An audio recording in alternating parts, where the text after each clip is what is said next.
Fala pessoal, tudo bem com vocês? Sejam muito bem-vindos aí ao canal Cérebro Digital.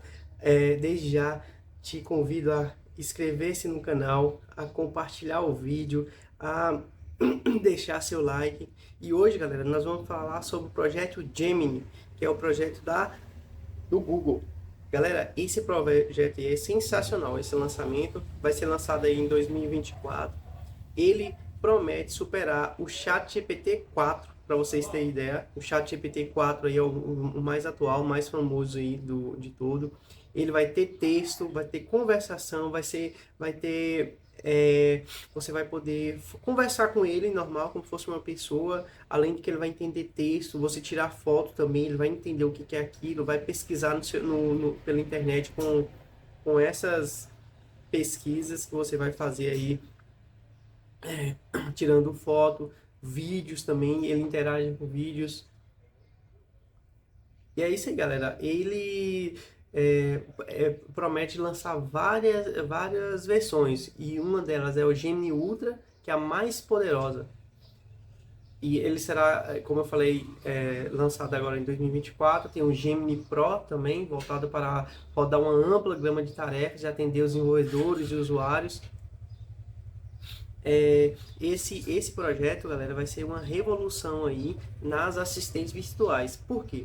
A gente sabe que a Alexa, por exemplo, a gente conversa com ela ali, mas ela só dá alguns comandos. Por exemplo, Alexa, ligar a luz.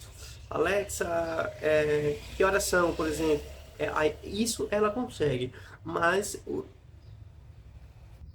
mais legal, galera, é que ele vai ser nativo do Android. Olha que legal. Você, quando comprar seu Android, ele vai vir integrado, não precisando você comprar, fazer uma assinatura mensal igual o ChatGPT. O ChatGPT, você sabe, se você quiser a versão Pro dele, você tem que pagar. Não é muito caro, chega uns $20 mais ou menos. A utilidade dele não é tão caro. Para vocês terem ideia, o Gemini foi feito um teste de conhecimento e solução de problemas abrangendo 57 áreas, como matemática, física, história, e o Gemini excedeu a performance humana, ultrapassando também o GPT-4, só para vocês terem ideia. Isso é muito legal, galera. Eu estou muito animado aí para esse Gemini. Acredito que vai ser um sucesso aí, porque o Google, no caso, já faz vários lançamentos, já tem um histórico de alguns lançamentos que não aconteceu, mas o Gemini aí vem para revolucionar as inteligências artificiais. E aí, galera, vocês já sabem dessa notícia? O que vocês acham? Vocês acham que vai ser tudo isso mesmo? Vai superar o ChatGPT 4 ou não? Obrigado, galera. Muito obrigado pelo vídeo. One of the reasons we got interested in AI from the very beginning is that we always viewed our mission as a timeless mission. It's to organize the world's information and make it universally accessible and useful. But as information has grown in scale and complexity, the problem has gotten harder. So we always knew we needed to have a deeper breakthrough to make progress. I've worked on AI my whole life because I've always felt it would be the most beneficial and consequential technology for humanity. Human beings in our society would have 5 senses, and the world we built and the media we consume is in those different modalities. So I'm super proud and excited to announce the launch of the Gemini era, a first step towards a truly universal AI model. The Gemini approach to multimodality is all the kinds of things you want an artificial intelligence system to be able to do. And these are capabilities that haven't really existed in computers before. Traditionally, multimodal models are created by stitching together text-only, vision-only, and audio-only models in a suboptimal way at a secondary stage. Gemini is the multimodal from the ground up, so it can seamlessly have a conversation across modalities and give you the best possible response.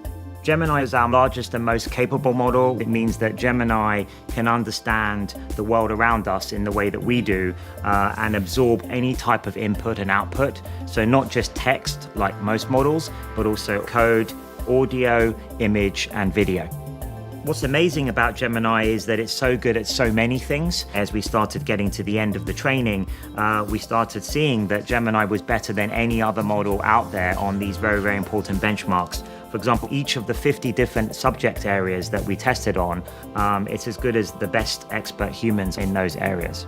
It's very rare that you can work on a technology at a foundational level and it simultaneously can impact all our products. We created a family of models that can run on everything from mobile devices to data centers, each of which is actually best in class. Gemini will be available in 3 sizes. Gemini Ultra, our most capable and largest model for highly complex tasks. Gemini Pro, our best performing model for a broad range of tasks. And Gemini Nano, our most efficient model for on-device tasks. We want to provide the best foundational building blocks, and then we know developers and enterprise customers are going to figure out really creative ways to further refine our Gemini foundational models, and the potential's almost limitless. So at Google, there's this healthy disregard for the impossible, and that has oriented us to be both bold and responsible together. As these systems become more capable, all of those capabilities also raise new questions. We have to think about what it means to have an image be a part of, for example, the input. Because an image might be innocuous on its own, or text might be innocuous on its own, but the combination could be offensive or hurtful. Safety and responsibility has to be built in from the beginning. And at Google DeepMind, that's what we've done with Gemini. We develop proactive policies and adapt those to the unique considerations of multimodal capabilities. We then do rigorous testing against those policies to prevent the harms that we've identified with approaches like classifiers and filters. If I were to look at the foundational breakthroughs in AI over the past decade, Google has been at the forefront of many of those breakthroughs. And I think Gemini continues that rich tradition. It's been an enormous sort of monumental engineering task, which has been, very challenging, but also very exciting. I have been at Google for quite a while, and the reason I'm here is really I believe in the company's mission, and I think Gemini is a great step in that overall mission. We end up with a world that has more knowledge and that people have more access to information that otherwise would not be available to them. That's what excites me, the chance to make AI helpful for everyone, everywhere in the world.